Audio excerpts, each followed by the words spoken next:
उत्तर प्रदेश मथुरा में माता सावित्री बाई रमाबाई संस्था जनपद मथुरा के द्वारा त्याग, बलिदान और साहस की मूर्ति माता रमाबाई अंबेडकर जी का 125वां जन्मोत्सव बहुत हर्षोल्लास से मनाया गया। इस कार्यक्रम का आयोजन मंगलवार को शाम 3 बजे से जेतवान बुद्ध विहार, अंबेडकर कॉलोनी, चौक रोड, कृष्णा नगर, मथुरा में डॉक्टर शशि किरण, प्रोफेसर किशोरी रमन डिग्री कॉलेज की अध्यक्षता में मुख्य अतिथि श्रीमती स्नेहलता आर्या द्वारा तथागत गौतम बुद्ध, परम पूज्य बाबा साहब डॉक्टर भीमराव अंबेडकर व माता रमाबाई अंबेडकर के चित्र पर माल्यार्पण व मोमबत्ती प्रज्वलित कर प्रारंभ किया गया। Snehlata Arya, doctor Bharti, doctor Babita, doctor Kavita Kanaujia, doctor Rekha Rani, Manju Rai, Kamlesh, Nidhi, Kusumlata आदि अतिथियों द्वारा अपने वक्तव्य में समाज के महापुरुषों द्वारा किए गए कार्यों व अनमोल वचनों से सीखने तथा व्यवहार में लाने की अपील की गई।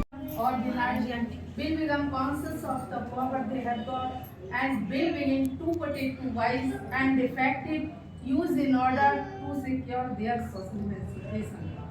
आज हमारी स्थिति की मांग है कि हमारे आदमी शासन व्यवस्था के अंदर हो। इस बात की अत्यंत आवश्यकता है कि न्यायपूर्ण कानूनों से हमें कोई खतरा नहीं है, लेकिन जिनके हाथों में उन कानूनों का अमल है वे उन कानूनों का भी दुरुपयोग कर रहे हैं। यदि शासन ऐसे ही लोगों से भरा हुआ रहा तो हमारा जीवन अंधकार में ही रहेगा। सारे में सभी माताओं को, बहनों को मेरा सादर जय भीम, नमो बुद्धाय। जैसा कि आप सभी लोगों को मालूम है कि आज रमाबाई जयंती है और इस जयंती के कार्यक्रम के उपलक्ष्य में हम लोग यहाँ सेलिब्रेशन करने के लिए उपस्थित हुए हैं और हम 10 महिलाएं हैं जो इस संगठन का निर्माण में अपना भागीदारी कर रहे हैं और इसकी जो कमेटी होगी वो संपूर्ण मथुरा जनपद की महिलाओं से जुड़कर पूरी होगी। अभी हम लोगों ने केवल इसको शुरुआत की है। जैसा कि संगठन का नाम है माता सावित्री बाई रमाबाई संस्था, यानी हम महिलाओं को जागृत करने वाली, पढ़ाने वाली, समाज में सम्मान दिलाने वाली माता सावित्री बाई और माता रमाबाई जिनके त्याग के कारण बाबा साहब पढ़ लिख गए और पढ़कर हम लोगों के लिए बहुत सारे अधिकार दिलाए। जैसा कि आप सभी जानते हो कि हम लोग अच्छे कपड़े नहीं पहन सकते थे, सार्वजनिक जगह पानी नहीं पी सकते थे, पढ़ाई नहीं कर सकते थे, कोई अपना व्यवसाय नहीं कर सकते थे। ये भी बताया जाता था कि बाबा साहब एक दिन कहीं बैलगाड़ी में बैठ के जा रहे थे, तो जब बैलगाड़ी वाले ने उनकी जाति पूछी तो उन्होंने महान जाति बताई, तो उनको बैलगाड़ी से उतार दिया गया। और जब बैलगाड़ी से उतार दिया गया तो बोले कि मैं इतनी रात को मैं कहाँ जाऊँगा, भाई मुझे बैठा ले अपनी गाड़ी में।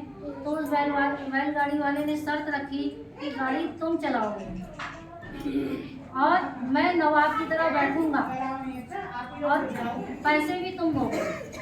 इस शर्त पे बाबा साहब की मजबूरी थी और वो उस पर बैठ कर गए। लेकिन बाबा साहब ने ऐसा काम किया कि अब हम लोग की अपनी गाड़ी है, हम लोग खुद राजाओं की तरह, रानियों की तरह जहाँ जाना चाहते हैं वहाँ जाते हैं और जहाँ का पानी पीना चाहे वहाँ का पानी पी सकते हैं।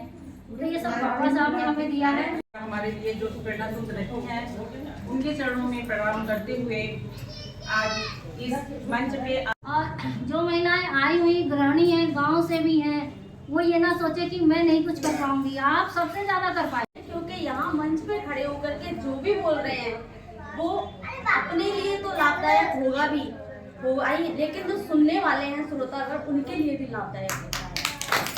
तो उसे बहुत अच्छे से ध्यानपूर्वक सुने और इनसे कुछ सीख लें कि जो इतना त्याग की मूर्ति कही जाती है, जिन्होंने इतना सारा त्याग किया, कैसे चलना है उसके लिए उन्होंने खूब कुबले भी बनाए, कंडे भी बेचे, कैसे भी करके वो बाबा साहब को बस कहती थी आप चिंता मत कीजिए।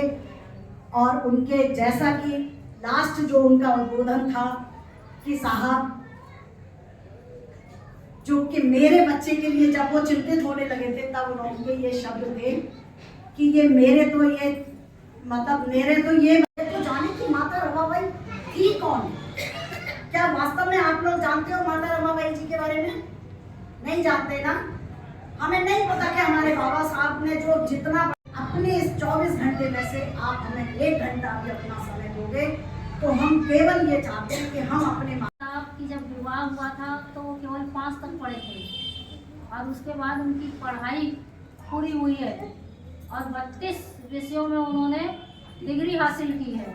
इतना पढ़ाई की, तो पढ़ाई जब कर रहे थे तो कोई कार्य तो कर नहीं रहे थे, परिवार चलाने का दायित्व किस पे आ गया था? माता रमाबाई पे आ गया था। तो इनका त्याग हम लोग नहीं भूल सकते हैं। इन्हीं की बदौलत ही आज हम लोग खड़े हैं। अगर कहा जाए सच्चे अर्थों में तो हमारे संगठन का नाम इसी आधार पर पड़ा और इस संगठन का जो मुख्य उद्देश्य ये है कि लोगों को शिक्षा के प्रति जागृत करना। जो ग्रामीण परिवेश में रहते हैं लोग, शिक्षा से विमुख हो जाते हैं, किसी कारण से उनकी शिक्षा छूट जाती है, तो हमारी मैं आप लोगों के सामने हमारे समाज की तारणहारी माता रमाबाई को नमन करते हुए आप सबके सामने अपने विचार रख रही हूँ, क्योंकि मैंने बहुत ज़्यादा दुनिया नहीं देखी है। मेरा घर कर रहा है आ जाएगा घर में, तो सबसे पहले तो अपने परिवार में देखें कि हमारा बच्चा क्या कर रहा है और उसको सही समय पर विद्यालय भेजने का प्रयास करें। तो अगर ये सारी चीजें करेंगे तो अपने आप कुछ न कुछ सुधार होगा। और हम भागते हैं ना इधर उधर मंदिरों में या कहीं भी, कोई भी से आगे खड़े हम, फर्क से अनजान है हम। भीम का मतलब यही है कि फकत इंसान पक्ष रख सके, अपनी बात रख सके। पढ़ा लिखा वर्ग है, कुछ तो अच्छा बोलेगा, उनके विचार भी सुन लेते। मेरे पिता अपने टाइम पर ग्रेजुएट थे, मम्मा मेरी उस टाइम पर 10th थी, लेकिन मेरी दादी को बेटे की चाह थी और हम 8 बहने वाले, लेकिन पापा ने उस कंडीशन पे भी कि मेरी 8 बेटियां नहीं है, मेरे 8 तो मैं कभी कभी ऐसा लगता है कि हम खुद ही साइलेंट होकर, साइलेंट मोड में जाकर हम अपनी पीढ़ियों के लिए गड्ढा खोल रहे हैं, क्योंकि हो सकता है कि आगे हमारे बच्चे को वो शिक्षा ना मिले। हमारों के आज हमारे पास ये होना चाहिए और हमारे पास वो होना चाहिए। पीछे दो। हम लोग एक वो करते हैं कि एक फैंटेसी को वो करते हैं अपने मन में कि आज हमारे पास ये वाली साड़ी हो चाहिए, हमें ये वाली हो चाहिए। क्यों? क्योंकि आज हमारे पास पैसा है, किसी के पास है, किसी के पास, लेकिन जिनके पास पैसा नहीं है वो तो उनके पास तो मैं मैडम रोमा देवी जी को बहुत बहुत धन्यवाद उनका करती हूँ कि इतना इन्होंने हम सबको इकट्ठा किया। और बाबा साहब के शब्दों में, जहाँ हमारी शिक्षित बहनें हों, मतलब वो तो शिक्षित भाइयों और बहनों सबकी बात करते थे, लेकिन हमारे यहाँ आज इतनी अधिक शिक्षित बहनें हैं और जहाँ संगठन है वहाँ हमारे समाज को बदलने से कोई नहीं रोक सकता। दूसरी बात मैं कहना चाहूँगी, सबने अपनी अपनी बात रखी, पर्दा प्रथा और दूसरी बातें, उस संदर्भ में मैं एक बहुत गहरी बात कहना चाहती हूँ कि हमारे समाज में पढ़ी लिखी महिलाओं कि तो हम कहते हैं कि वो बहुत आगे है, लेकिन उनका अंदरूनी जीवन कैसा है, वो किस तरह संघर्ष करती है घर के भीतर रहकर। बाहर तो बड़ी बड़ी बातें कर लेते हैं, लेकिन घर के भीतर हमें जो संघर्ष करना है, या हमारी गांव की में कि कौन सा ऐसा उपाय निकाला जाए जिससे कि समस्या का समाधान हो सके। और सबसे अच्छी बात है कि आज हमारे इस संगठन के माध्यम से बहनों ने जो भी बात रखी दिल से रखी, किसी में कोई फॉर्मेलिटी नहीं थी। जैसे कि मंचों पे लोग याद कर करके भाषण देते हैं, यहाँ पर हम सबने दिल की बात रखी और दिल की बात हमेशा सबके पास पहुँचती है। और मैं बाबा साहब के लिए और माता के लिए कुछ 4 पंक्तियों में बात करना चाहती हूँ। मैं रूमा देवी, माता सावित्री बाई रमाबाई संस्था की अध्यक्षा।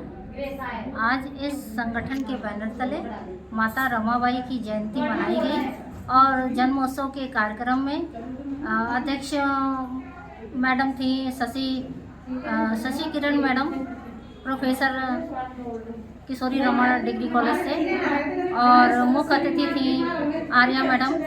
विशिष्ट अतिथि के रूप में doctor Bharti madam, professor RCA girls college से, और इसी तरह डॉक्टर बबीता मैम थी KR गर्ल्स से, Rekha Rani professor KR girls से।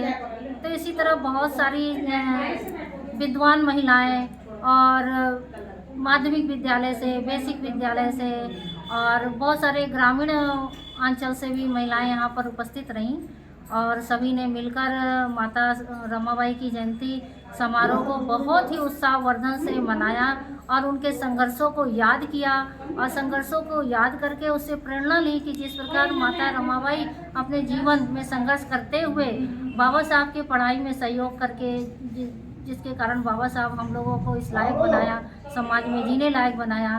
तो ऐसी माता के संघर्षों को याद करते हुए सभी माताएं बहनें जो हैं यहाँ पर उपस्थित थी, उन्होंने भी समाज में परिवर्तन लाने का दृढ़ निश्चय किया कि आपके संगठन के साथ मिलकर हम इस समाज में परिवर्तन निश्चित रूप से लाएंगे, समाज को जगाएंगे, शिक्षा के प्रति, रोजगार के प्रति और नशा मुक्ति की तरफ ले जाएंगे। यही सभी बहनों ने यहाँ पर दृढ़ संकल्प किया है। धन्यवाद।